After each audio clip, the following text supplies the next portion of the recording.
सो hi friends, क्या आपको पता है कि जो हीरा होता है वो कैसे चमकता है?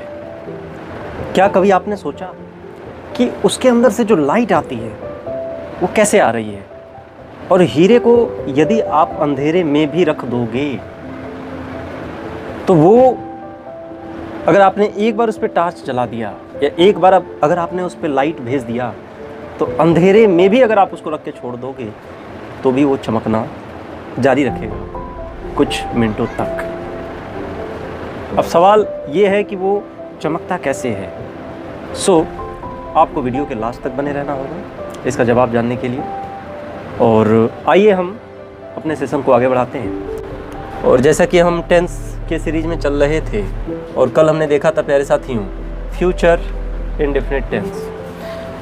फ्यूचर इंडेफिनिट टेंस हम लोग देख लिए थे। और फ्यूचर टेंस में जो हेल्पिंग वर्ब होता है वो क्या होता है, ज़रा बताइए आप लोग। कुछ याद आ रहा है? अगर याद आ रहा है तब तो बहुत अच्छा है, और अगर याद नहीं आ रहा है आपको और ध्यान से देखने की ज़रूरत है। आइए देखते हैं। क्या होगा साथियों, जो हेल्पिंग वर्ब है वो हो जाएगा आपका विल या सेल। अब क्वेश्चन ये है कि विल किसके साथ लगाएंगे और सेल किसके साथ लगाएंगे? क्या आपको याद है? अगर हाँ तो बहुत अच्छा है, अगर नहीं तो भी अच्छा है। आप एक और मौका मिल रहा है आपको रिवीजन करने का। आप बैठ जाओ और उस वीडियो को आप रिवाइज करो। प्यारे साथियों, जैसा कि हमने बताया था कि जो विल होता है वो आई और वी को छोड़ के बाकी सबके साथ विल का यूज होता है, जबकि आई वी के साथ सेल का यूज होता है। अब अगर निश्चित की बात आए तो ये जो यूज है वो जस्ट अपोजिट हो जाता है। आइए देखते हैं जरा फ्यूचर कॉन्टिन्यूअस टेंस में पहचान क्या होती है। रहा, रही, रहे आएगा क्योंकि कॉन्टिन्यूअस की यही पहचान होती है। अगर प्रेजेंट होता तो है आ जाता, रहा है। पास्ट होता तो रहा था, रही थी आ जाता। फ्यूचर है तो रहा होगा, रही होगी। ये सब चीज़ें आएंगी। साथियों, जैसा कि आप बनावट जानते हो, किसी भी सेंटेंस का सब्जेक्ट वर्ब ऑब्जेक्ट से होता है, और वर्ब में हेल्पिंग वर्ब और मेन वर्ब आता है साहब। तो हेल्पिंग वर्ब जैसा कि आपने देख लिया विल और सेल लगेगा।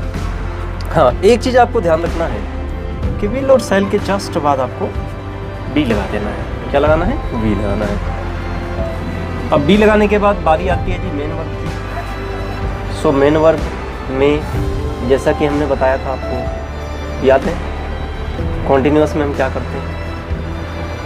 क्या करते हैं बताइए? मेन वर्ब जो होता है उसके कॉन्टिन्यूअस में क्या करते हैं?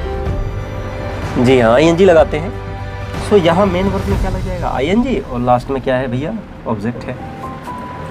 इसका देखते हैं साथियों एग्जाम्पल। आशीष आम खा रहा होगा, तो सब्जेक्ट क्या है बताइए जरा? आशीष। और चूंकि आई या वी नहीं है तो इसके लिए हम विल का यूज़ करेंगे। आशीष विल। और जैसा कि आपने देखा बी लगाएंगे तो बी ईटिंग अ मैंगो। अगर यही रहता मैं आम खा रहा होऊंगा तो I shall be eating a mango. इसी तरीके से नेगेटिव की बात करेंगे तो यहाँ देखो एक्चुअल में जो मेन हेल्पिंग वर्ब है वो विल या सेल है। और जैसा कि सारे नेगेटिव सेंटेंस में हम लोग करते आए हैं कि हेल्पिंग वर्ब के जस्ट बाद आपको नॉट लगाना है। मेन जो हेल्पिंग वर्ब है विल सेल है। नॉट आप किसके बाद लगाओगे? इसके बाद लगाओगे, बाकी मतलब बी उतर जाएगा, बाकी सब वैसे हो जाएगा। जैसे देखते हैं आशीष पतंग नहीं उड़ा रहा होगा, क्या हो जाएगा? Ashish will not be flying a kite. I hope आपको समझ आया होगा। अगला है साथियों इंट्रोगेटिव फर्स्ट टाइप, जो कि क्या से स्टार्ट होता है। क्या से स्टार्ट हो तो आपको पता है विल और सेल पहले लगा देते हैं और सब्जेक्ट इसकी जगह आ जाएगा, बाकी सब के सब उतर जाएगा। एग्जाम्पल देखते हैं। क्या आशीष बाजार नहीं जा रहा होगा? क्या लगाओगे आप? विल सेल लगाओगे। विल सब्जेक्ट क्या है साथियों? तो आशीष है तो विल आशीष। नॉट आप लगाओगे, बी लगाओगे। जाने की इंग्लिश क्या होती है? गो। गो में आईएनजी जोड़ोगे तो गोइंग टू मार्केट।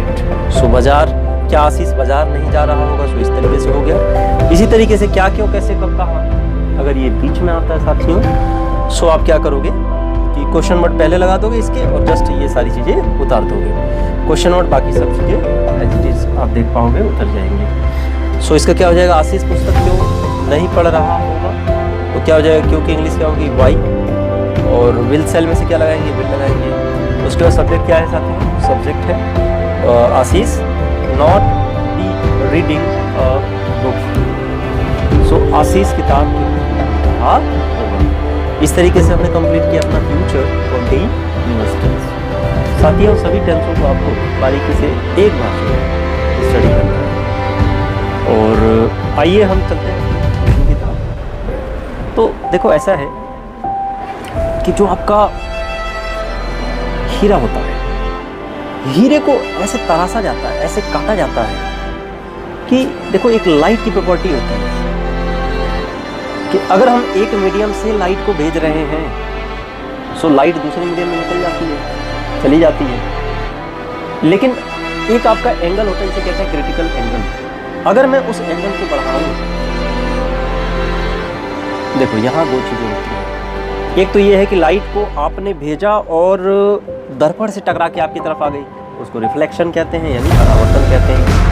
दूसरा ये है कि लाइट को आपने भेजा और वो वापस टकरा के निकल गई उस वस्तु से होके, तो उसको रिफ्रैक्शन कहते हैं, अपवर्तन कहते हैं। साथियों जब लाइट को आप एक मीडियम यानी कि एक मत, जैसे पानी के अंदर आप भेजेंगे तो यहाँ पे दो मीडियम है, हवा से पानी भेजेंगे तो दो मीडियम में आप जब भेजते हो लाइट को तो लाइट अपनी जगह से थोड़ा हट जाता है, अपवर्तन। सो अब इसमें क्या होता है कि जब हम क्रिटिकल एंगल तक आपतन कोण को बढ़ाते हैं तो जो लाइट है वो रिफ्लेक्ट होकर हमारी तरफ आनी स्टार्ट हो जाती है। इसका मतलब ये है कि जो हीरे की जो अंदर की सरफेस है उसमें बार बार लाइट जो है टकरा के उसी में रह जाती है, जिसकी वजह से हमें हीरा चमकता हुआ दिखाई देता है।